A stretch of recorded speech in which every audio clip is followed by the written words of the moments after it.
السلام علیکم ورحمۃ اللہ تعالی وبرکاتہ۔ حضرات محترم، بد نگاہی کرنے والے کو اگر پتہ چل جائے کہ کوئی غیر مرد اس کی ماں، بہن، بیوی یا بیٹی کو بری نظر سے دیکھ رہا ہے تو اس کی غیرت کو جوش آ جائے اور وہ آگ بگولا ہو جائے۔ لہذا اسے غور کرنا چاہیے کہ جسے وہ دیکھ رہا ہے وہ بھی تو کسی کی ماں، بہن، بیوی یا بیٹی ہے۔ یہ کیسی منطق ہے کہ جو بات اپنے لیے ناپسند ہے اسے دوسروں کے حق میں برا نہیں سمجھا جاتا؟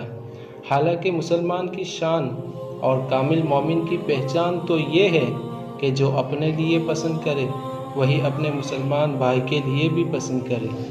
جیسا کہ حضرت سیدنا انس رضی اللہ تعالیٰ عنہ سے روایت ہے کہ حضور سرور کونین صلی اللہ علیہ وسلم نے ارشاد فرمایا، لا یؤمن احدکم حتی یحب لأخیہ ما یحب لنفسہ۔